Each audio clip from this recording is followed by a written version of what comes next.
Okay, good morning. It's not morning, it's already morning. First, I'd like to thank you for having me here. I've been watching some of the presentations today, designers, chefs, architects, a colleague from Mexico, wonderful work. He builds stuff that stays. I build stuff that goes away after a week. So advertising fades away all the time, so it's very tough then to show you after you see such beautiful buildings. But anyway, I will try. So I start with this from design to advertise, because I studied graphic design in Germany in the 80s. I left Brazil, was doing a wonderful life in Rio. You can imagine as a teenager in Rio, girls, beach, surf, a little bit of study, but enough to send me to Germany. So I spent 7 years in Germany working, studying, and then working in design. And then I realized I have an insight when I was studying design, when I start working part job in a very chic, sophisticated advertising agency in Munich. And then I learned that doing a corporate identity, a logo, would take me maybe 2 years developing, executing, implementing. Why develop a nice print ad or a nice poster for a theater, I can do in 2 days, and in 10 days it's printed, it's out there, and millions of people are going to see. So I was a little bit anxious. It's very Brazilian style, but very anxious, very fast. And so I decided to move from design into advertising, and that's it. And I'm a creative director, but creative director is not a profession. It's just a state, it's just a title on a card. But I'm an art director. And those are the steps, more or less, that in an advertising industry you can develop a career. So you are either art director or copywriter. I'm an art director. But as a rule, I think an art director has to write well, as much as a copywriter has to understand, have taste, and have this visual design concept in their minds as well. In the 80s, it was a different game. Art directors couldn't write a single sentence. They were just supposed to be drawing and make beautiful things, not to speak or write a headline or a copy. And copywriters were blind, completely. So the world has changed completely, so we have to adapt and we have to change. So now we don't have art directors, we don't have copywriters, we have creative people. And they can be anywhere, anywhere, anywho, everybody can do it. So when you're a very successful art director, copywriter, or creative, then you become a creative director, which is the guy that does nothing more than lead people to do great work and use experience to develop great work, or use the experience to help people do good work. Then you're a very good creative director, you become executive creative director, VIP, which is just another boring title that actually helps the creative people go to the finance department and get more money.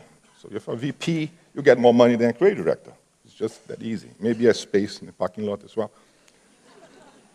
And then this is number 3. Then it has 3.1, which is this worldwide creative director, jury member, president of the jury for life.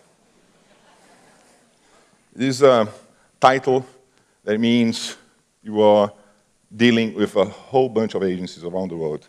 You are traveling everywhere, trying to inspire people to do good work, trying to convince people to do good work, and most of the time you are on speeches or in juries. This is quite boring, I think, but anyway. And then you can, if you're very successful in doing all this stuff, then you can be a CEO or owner of your own agency. And then the last one is write a book about creativity, art direction, and copyright. It's the natural evolution. So my own career was very simple. I was an art director in São Paulo, in different agencies. And then I always had a dream to have my own shop.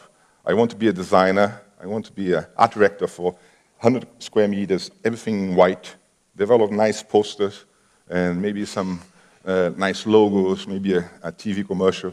But I want to be my own boss. So I got a wonderful proposal from BBDO, and I became the creative director for my own agency. I became partner at Alma BBDO in 1993, together with my planning partner, and we are doing this for 21 years. I'm really bad in maths, but 21 years. So I'm going to share with you a couple of things that I learned in these 30 years working in advertising as a designer and trying to produce enough material for a book about creativity, art direction, or advertising that I might write, design myself in maybe in the next couple of years. So, for all the 30 years, the only thing that sticks in my mind and is a path that I can follow. But remember just this thing. I'm getting old, so there are not many things I can remember. But there are two things. The first one is be simple. I learned in Germany the art of reduction. The chefs were talking about reduction on the sauce. The people that produce perfumes are talking about reduction of the senses. And I always try to be simple, to try to reduce everything to a single phrase, thought, idea, visual, benefit, whatever. But one single thing. Be simple. There is David Trott who wrote, "Complicated seems clever only to stupid people." I love the line, and I remember once I was in Cannes with a former jury president, Jean-Marie Dru from TBWA, and I got a gold award, and he came to me later on and said, "Marcello, I really envy your work, because it's so simple." And I was a bit younger, so he's mocking me or what? He's French, there's a joke in it somehow. And he said, "Your work would never be approved by a creative director in France, because it's so simple. And in France, we like to complicate things. It makes so sophisticated thinking that at the end, only 2 or 3 guys get it." So I love that work. And I think simplicity, or being simple in Brazil, is a necessity. We have such a different scale of cultural people, literate people, social scale is so big. So you have to be simple, you have to get a message through to everybody. And it has to be immediately. And the second one is be unpredictable. You should not, if you are simple and predictable, oh, you're dead. Doesn't work together. So you have to be unpredictable. And I always talk about, I love obvious things, but for the obvious thing for the first time. And you look at it and say, oh, it's so obvious, it's great. It's so difficult to reduce things to a minimum and be unpredictable at the same time. So I'm going to show some work. Some of my work, personal, some work of our team, but work that define a little bit of our agency. This is an ad that I did in 1993. I was young. I was leaving an agency that I was working for to become a partner at BBDO. And we sent this stuff. It's a diet Guaraná, it's a diet soft drink. And we sent this stuff to Cannes, and I was in Cannes for maybe 2 weeks for the festival, relaxing a little bit after the whole stress of moving an agency, becoming owner, executive, whatever. And it was really stressful because I have no idea how to run an agency. And we did this. And then suddenly, unpredictably, we won the Grand Prix in Cannes with this piece. For the best print ad was, I think, the first ad that won there that has no title, no headline, no copy. Just the benefit of diet. And that's all about it. Single thought, the benefit, one image, it says. And show another one that is a very successful campaign ad that we did for Volkswagen, which is Volkswagen equals German precision.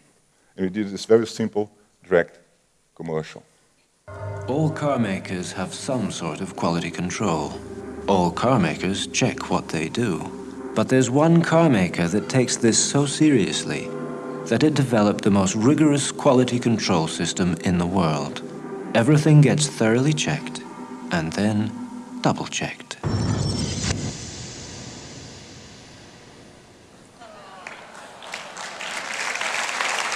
Volkswagen.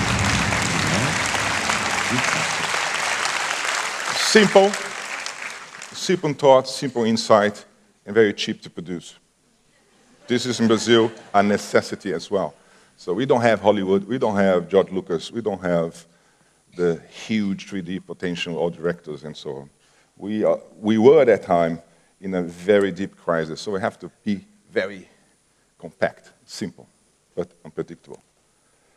There is one ad and a campaign that we love. It's for Veja magazine. It's our Time magazine in Brazil. It's the most important magazine in the country. And we have all this campaign about two sides of the same story. And we developed this campaign, Get Both Sides. And you can see peace and war in George Bush at the same time. Or dead, alive, now we know dead. At that time we didn't know it. Threat or pretext was the moment George Bush was invading Iraq. Tyranny of freedom.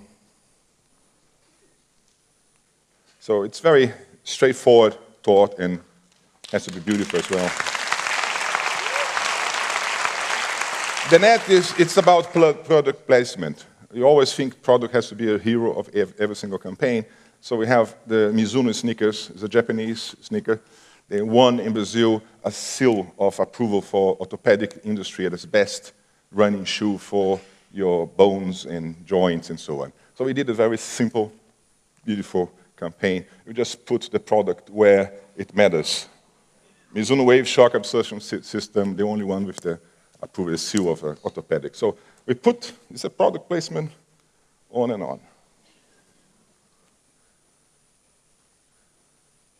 So now I'll show three ads, cats, lemons, and a mango, which is a little bit of three different ads for different brands, and just one ad for each, so it's not a campaign. The first one is for Whiskas, and I'm trying to make one picture that says the benefit of Whiskas. And I think it's, which is, one again, simple, direct, but obvious in a way. This is when the Pepsi launched the Pepsi Twist in Brazil, which is Pepsi with a touch of lemon. This is a nice idea because I did this when I was a kid. I was in a restaurant with my brother, and sometimes in Brazil, the restaurants, the lunch hours are long. People are talking, the parents and their friends, and they're talking about 3 hours sitting there, bored. And we took the bread and make sticks and made animals with the breads, the olives, and so on. We make a small competition. And I remember that. Let's make a lemon as a character. And we did a lot of commercials using the lemons, fighting each other, and so on. And this is the launch ad for it. This one is, these are small here, but this was huge billboards, huge street billboards. And this is, what I like about it is advertising, mango and the seed, point, nothing else. Today, if you go out and you go a briefing for a mango ice cream from any client, we're going to discuss the personality of the mango, the architect of mango, the structure of mango, what mango means to people, or how mango can save your life, or how mango can make your life more active or whatever. And I think we are overstressing a little bit the whole, I'll come later to that, so anyway. This is another beautiful campaign we did for a very small product of a very big company with Caesars. He might look like you, but he doesn't have to eat the same food, which is as a special treat for your dog. Very expensive in countries like Brazil, Russia, maybe South Africa. People are used to, you eat something and you give the rest to your dog. So this is normal in third world countries or developing countries. And then we make this campaign. He made like you, but doesn't have to eat the same food. And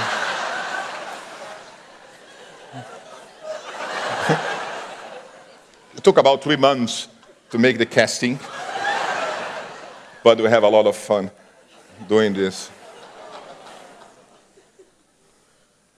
So it's the best literature in your pocket. We did a beautiful ad series for Companhia das Letras, one of the nicest. He's a good friend of mine. He's a publisher. It's a beautiful publishing company in Brazil. And we did this best literature. They start the line of small books. And then we put small books in your pocket. The Life or Death of Che Guevara, so you have the book on your pocket. Or you have The Fall of the Roman Empire in your pocket. And now I'll talk a little bit about expectations you might have as a creative director.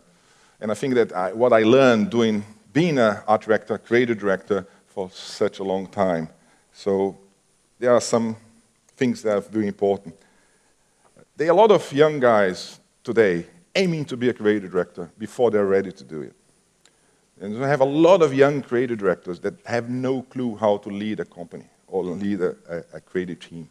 So I have noticed in Brazil, for instance, the market, so by someone does a good job, the next year he's a creative director. And then he has no idea how to do it. So I think there are no 25 years old generals for a reason. We are shortening the path, the career path. So maybe when you're 35, 40, you are burnt out because you have no idea nowhere to go. And if a creative director is not successful, then you are discharged, which is awful. So people want titles. They should want work, beautiful work, great work. And great work should be rewarded by the finance department, not with titles, but with money. I think it's fair.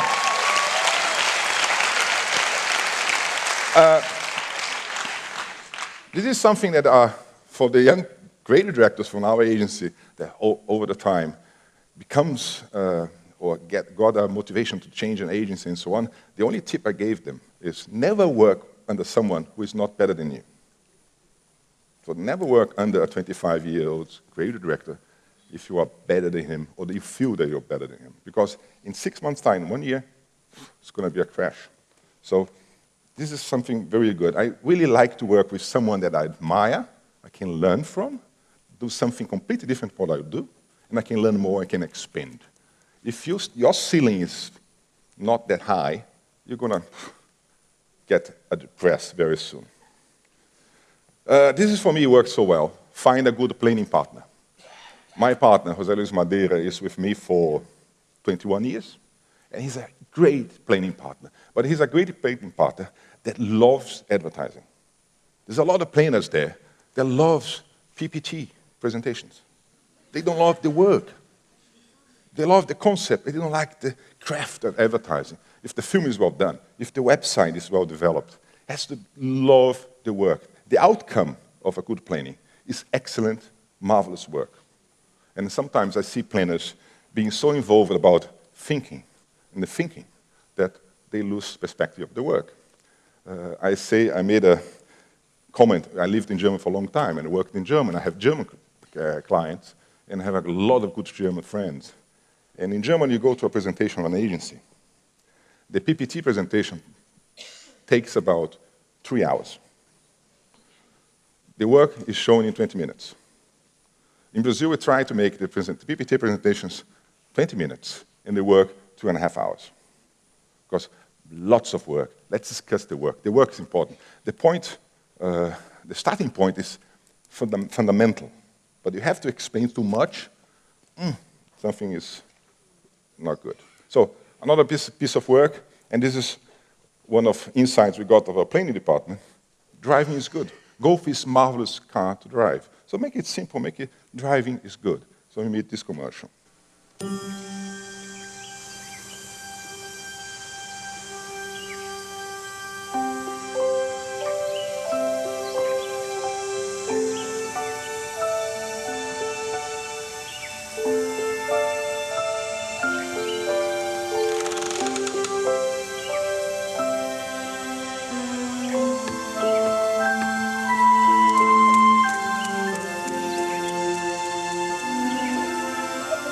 One day, I decided to take a drive to the city.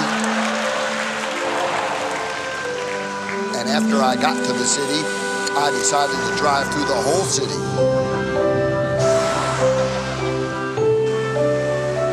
And after I drove through the whole city, I decided to drive to the state.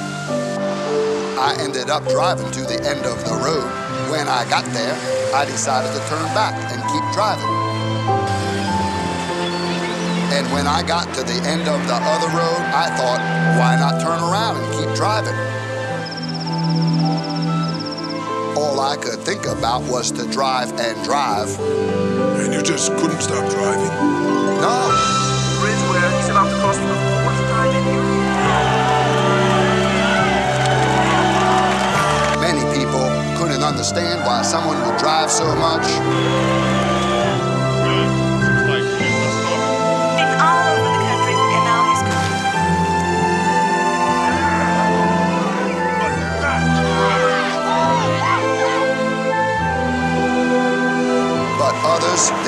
identified with it, and they ended up joining me.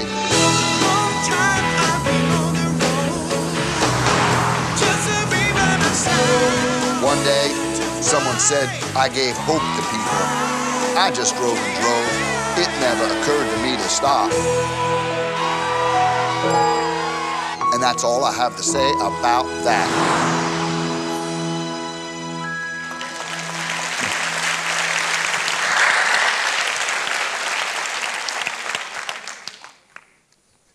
The next one is for Space Fox. It's a Brazilian car, very spacious.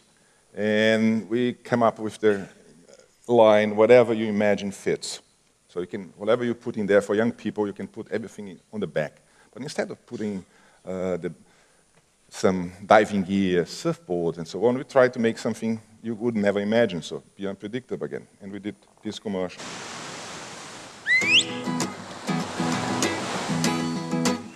When the night has come and the land is dark and that moon is the only light we'll see. No, I won't be afraid. No, I won't be afraid.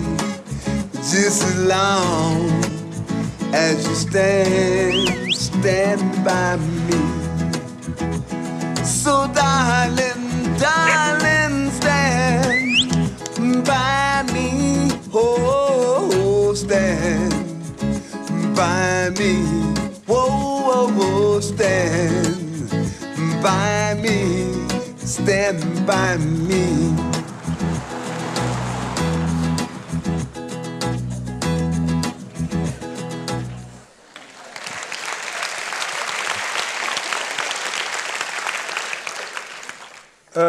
As a creative director, and you have to work with and build your team. So the first thing is set up a good one, a very good one, the best money or motivation can buy. And money and motivation are two different things here, because if a lousy agency, the only thing that can motivate people is money. If you're a very good agency, the only thing that motivates people is motivation. The money is secondary. So it's work like this. So but find the best people in the market and try to convince them to come to your agency. So it's very important to have a mixed team. Don't have only copywriters, art directors. I have designers. I have moving directors that failed as moving director, didn't like it. I have architects. I have people that think completely different. People that are very good in working in teams. I have individuals that hate to work with anybody else, just sitting there. But I have to be very interesting mix, because it can change. You cannot develop a campaign for a restaurant, for churrascaria, which is our meat places in Brazil, if you're a vegetarian. So you have to have people that are all different scales or parts of society and as good as possible. This is something that I think is very important when you are hiring people. I'd rather slow down the absolute crazy guys. They are a mess with the clients. Hate planning guys, hate everybody, but he has so talented. But I'd rather slow those guys down for a bit than to push the really nice, creative, he's so nice guy. But is the work so nice as he is, or is the work just nice? So I really like tension in the creative department. And sometimes tension spread up and you have an explosion, but anyway, it's fun to have the crazy people, and I love to work with them. Put hierarchy in the bean. So that's why I talk about 25-year-old generals. Don't have so much layers of creative directors for this, head of art. Oh, wow, this is bullshit. I like, have everybody in a single room, let's do it all together. And creative directors have to work themselves. Don't be just commanding out of a beautiful room. It has to be everybody in the same level, and then develop work. And this is, for me, the most important thing. If you have a healthy team, have the most profound respect for the credits. Everybody working together, developing ideas, but at the end, everybody had very honest about their part in the idea and realize that someone else got the credit or better credit for the idea. But they have to have profound respect. And if you are a creative director and putting your name in front of all the work that comes out of the agency, this is lousy. You just put your name in a campaign if you have something to do with that, not because of your title. This is stupid. We call steak and bones for all. In a creative department, you have jobs that are filets mignon, so beautiful, nice steaks. And you have the bones, which are those retail jobs or point of sale stuff and so on. So you have to make full democratic, not Bolshevik, but democratic, communist, socialist. Everybody has to have bones and steaks all together. So you have the great senior guy, okay, you have to develop a nice retail campaign here, make the best retail campaign you ever did. And then the other say, give some meat or steak to young guys that really want to make a Volkswagen TV commercial. There is no easy or difficult clients, as I said before. Retail or a small job that nobody cares can be fantastic. I'll show you one campaign we did for one client in one category that in Brazil was discredited, which is trucks. We have all the truck campaigns or materials and ads were aimed to guys to buy trucks. So it has to be very boring facts, numbers, spec sheets, so very German in the sense. And then we landed a campaign based on one concept. It means tailor-made for your needs. And we start developing a huge bunch of nice campaigns. This is the first one we did, Volkswagen Forever kind of load. And it won everything. It was from a junior, not a senior creative team at the time, but was a campaign that was, maybe the briefing was not on the top of the list of the creative department. Be hard on the work. This is very good if you are leading guys. Be very hard on the work, but not on people. Be clear that you are talking about the work, that if you hire the guy, it's because he's good enough to be there and do the work. And maybe the work this time is not good. Well, let's do another time. But very hard on the work. No compromise on the work. Lots of compromise for people. And I'm almost paternalistic sometimes because I really love those guys. And if they're not coming up with something great, I feel pity for them and pity for me because the work is shit. Don't ask for your team what clients ask us. Work overnight. Give me a solution tomorrow. I don't know exactly what I want, but show me something that amazes me, which those lines that I heard a lot of times from clients. And please, can you do a new campaign in 2 days? Or something like this. So we have to protect our environment from those guys and don't have to be bossy like this. And it's for me as important as well. Know exactly what you want, even if you don't. What I'm saying here is you have to be sure where you want to go. If it's not the right place to go, you'll find out later on, but you have to be sure. At least you have to be sure what you want. If you are there, it's like, yeah, show me something. Maybe it's here, or maybe it's not. It's a nightmare. Give a lead. If you are mistaken, give a lead. And how to make it, and I think myself is a training method.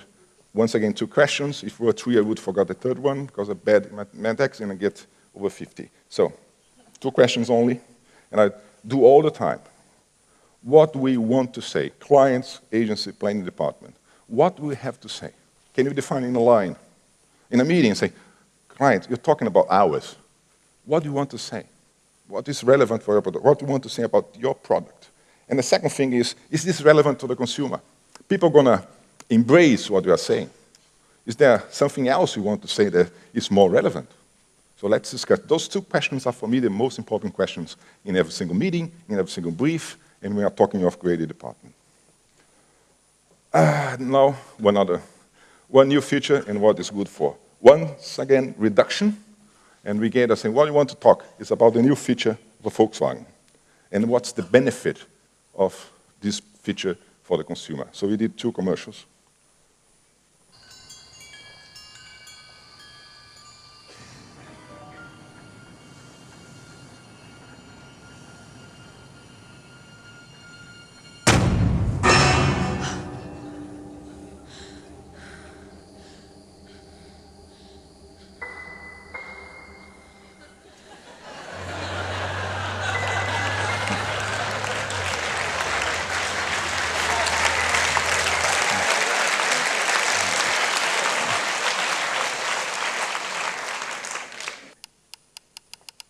missed a slide, but I'll explain later on.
This was the slide that should be before this one, which the product as a hero. As much as I try and can, I put the product in the center of the communication.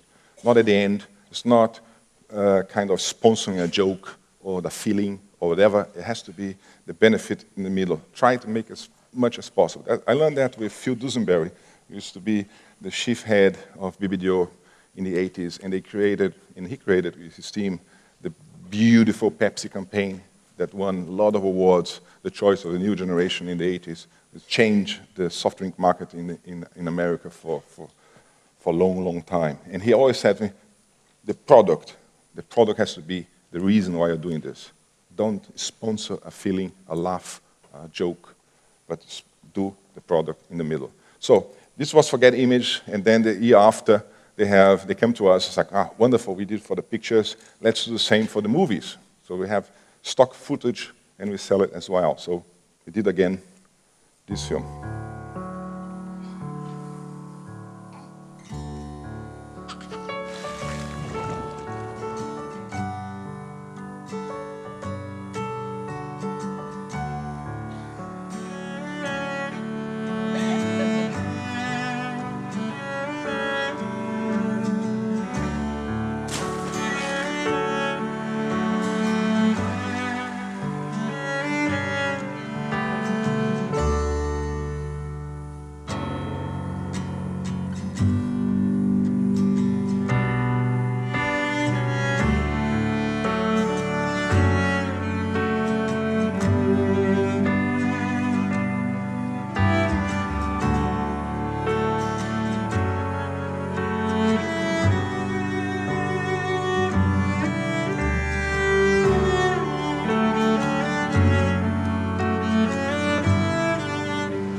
Sometimes you need a friendly advice. We got the Visa account 2 years ago, and credit cards, you have all this priceless campaign, which is beautiful. You have this American Express. You want to be in Paris next day, you have American Express. You have many nice campaigns. We need it in Brazil to make what we call cash conversion, which means use a credit card more often, even for small, or debit cards for small purchases. It's very important to make people use the credit card more for the Visa in Brazilian market. So we need a very simple campaign on the point of sale, using the card, about a friendly advice. So sometimes you need someone to give you a hint about something you should do. And we did this with a little bit of malice.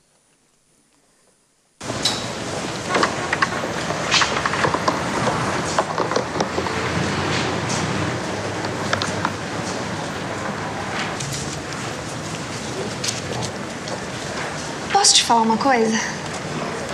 Pode. Pagar com Visa é muito melhor. Sometimes Sometimes you need a friend to tell you paying with Visa is more convenient, modern and safer. More people around the world go with Visa. There's another one, which is very popular, and it has to be. Minha netinha adora bonecas. Acho que ela vai amar.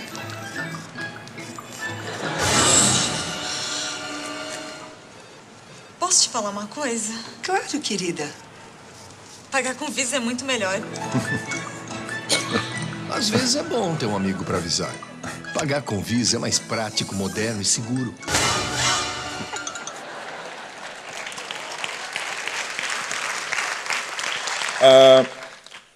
I might be a bit repetitive, redundant. I try to find all similar words in redundant, repetitive, put it in this chart, but I found just two. But I love simple concept and simple executions. I think it's my life. So this is for Volkswagen as well.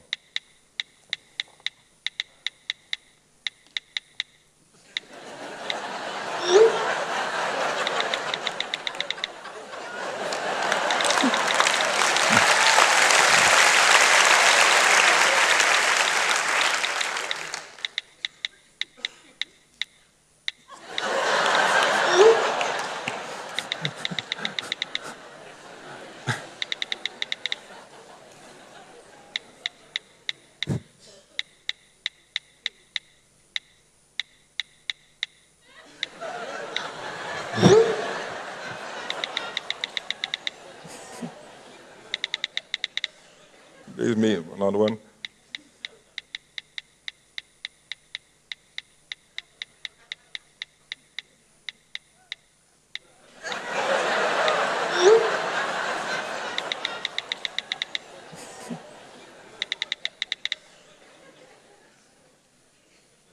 So this is another one that's a new one. Don't rely on something just because it fits. Volkswagen original parts. Don't rely on something just because it fits. Volkswagen original part, which is, in a sense, a different angle of Volkswagen. It's not only, because sometimes you have something, a piece that fits, but it's not reliable. This is another campaign that I really like, which I love, for Pedigree. A dog makes your life happier. Adopt, which is a new perspective on, instead of selling just dog food, we have all the program of adopting dogs.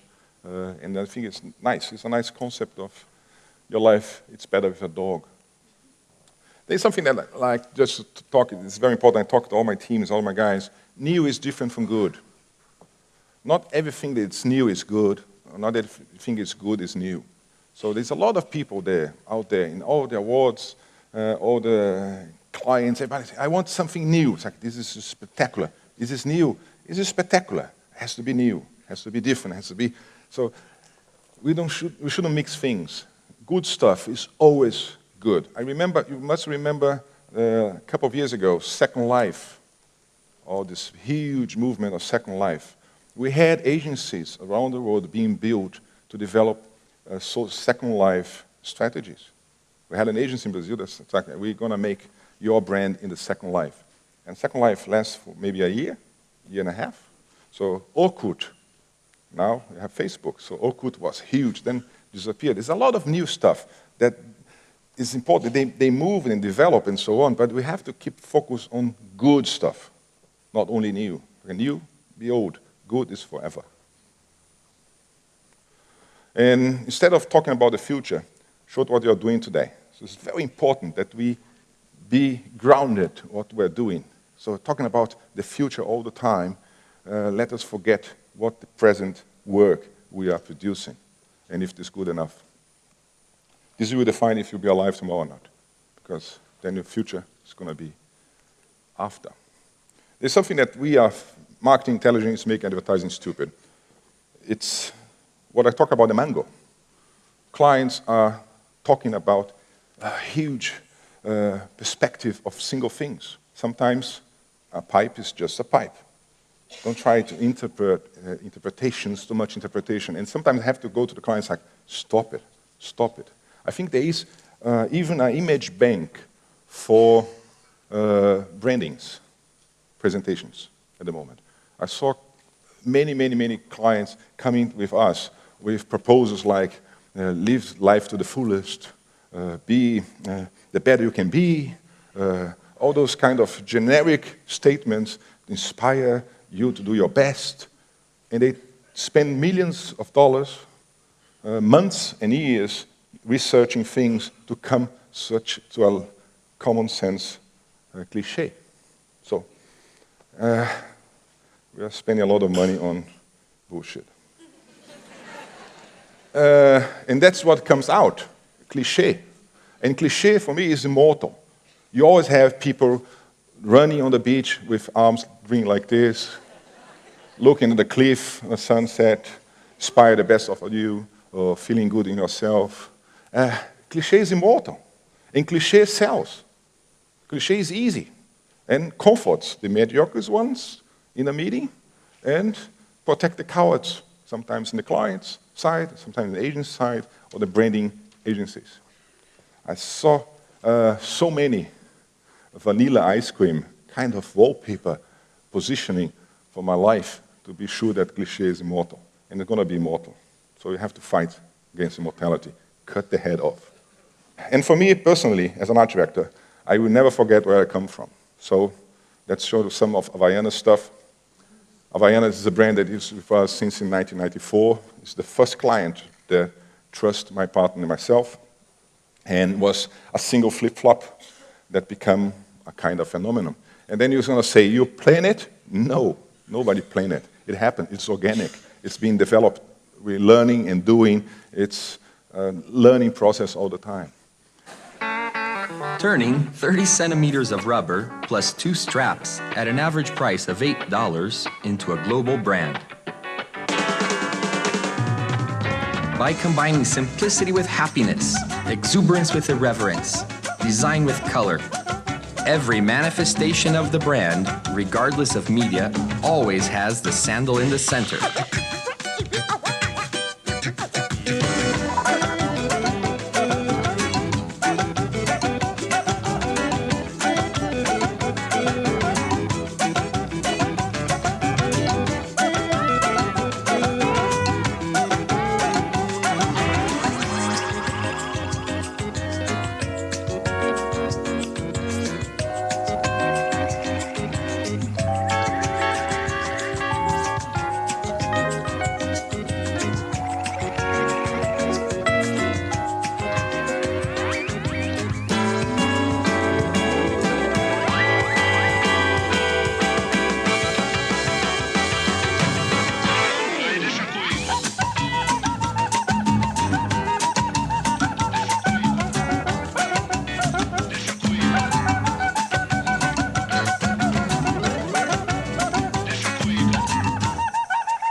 Reflecting Brazil's easygoing personality, its soul and culture, we're building a unique identity, transforming a simple rubber sandal into the first truly Brazilian global brand.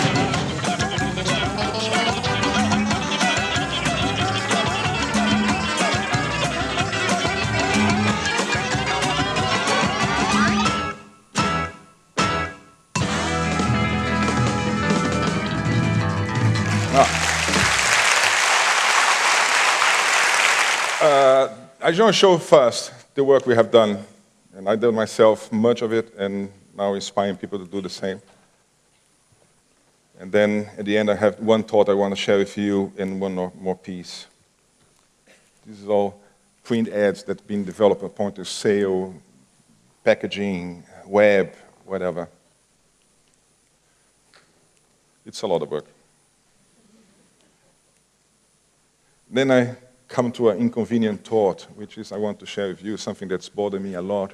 I got lots of briefings, clients, and I'm seeing campaigns all over the place talking about saving the planet, green, and so on. And I'm involved with a lot of ONGs.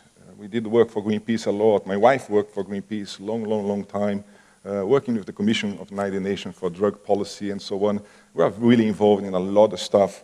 But sometimes I see a lot of brands talking about saving the planet, doing their part, we better world and so on. And it's becoming a cliche in itself. And I got a brief once that said, we have a car that's going to save the planet. And then we go into the specs. It was about saving 5% of emissions because it was so well built and so on. 10% emissions is not saving the world. Or another car from a different company that had a carpet made of recycled bottles. And the campaign was the car that saves the planet, or helping saving the planet.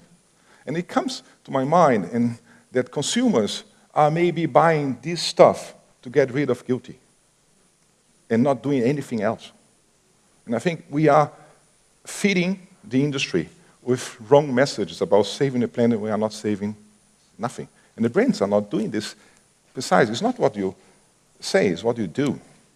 And sometimes I have the English expression, walk the talk or talk the walk, and I always forget the order, but you have to do it. So if everybody's saving the planet, who the fuck is destroying it? So, all industries, everyone, and we are. It's very easy to fall in the cliche of, I'm doing good. Do good. Don't talk so much about it. Just do it. Do it in your home, do your house, do your neighborhood, do it on a school, on poor kids in your neighborhood. We're in the same kind of, South Africa and Brazil are very similar, very, very similar. We have much of the same problems. Even the World Cup coming next. But it's the same. So do it. I don't like when the clients come to us and say, let's say we are saving the planet. I say, no, you're not saving. You're saving your ass. This is something that someone told me. Brand lettering becomes salty, sharing, family happiness, world peace. I think we go higher. So it's the cliche we are falling into. We have to be very careful that we beware of hypocrisy. We are in the communication business, and we should not be hypocrites. Not that much, at least. Not that much. And to just finish in a good mood, I'm going to show a requiem for a car, a farewell to the nice, beautiful Volkswagen Combi. It's not finished yet. The voiceover stinks. It's not the final cut, but it's a project they were just finishing it now, so I want to make a small film and brought to you. But it's not finished yet, but it says. At the end of the 1940s, Mr. Van Pond drew the first sketches of the Volkswagen bus. If you're a human being and you've spent some time on Earth in the last 60 years, you've certainly seen one of them. There's a good chance you've owned one, actually.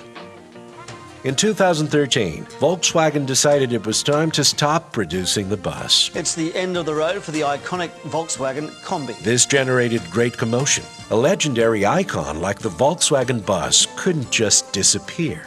It absolutely deserved a proper farewell. The Combi's very last campaign started with a non-launch ad. The ad invited people to share their stories about the Volkswagen bus on a special website. Hundreds of stories were submitted from all parts of Brazil and the world. Real stories from real people who had their lives changed by the bus. We chose some of the most incredible and touching stories, and their protagonists became part of a select group. The list of heirs in the Volkswagen bus as well. The bus's last wishes were the theme of our second ad. Before going away, the bus wanted to show its gratitude by giving customers something directly related to the stories they submitted. To the football fan who took the Volkswagen bus to 3 World Cups, it left a hubcap autographed by Pelé. To the girl who was born in a Volkswagen bus, it left its first sketch, showing what the bus looked like when it was born. To the chef who turned his bus into an Italian restaurant, it left Volkswagen bus-shaped ravioli cutters.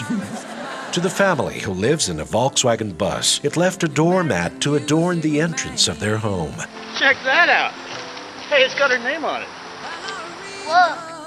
To the couple who literally traveled around the world in a Volkswagen bus, it left its odometer with the longest possible traveled distance. To the artist who painted Woodstock's most famous Volkswagen bus, it left a bus-shaped sketchbook. Volkswagen bus fans around the world received their gifts. But there was one wish left on the list. The Volkswagen bus had the chance to meet a very special person one last time. Mr. Ben Pond Jr., the son of the man who created the bus. Technically speaking, the Volkswagen bus's brother.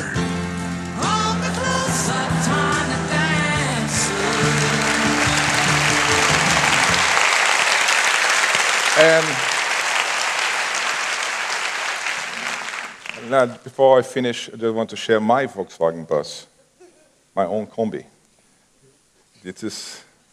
I drew it and have a very nice guy help me painting it with really beautiful, it's beautifully executed. And so I put my whole family in there as well.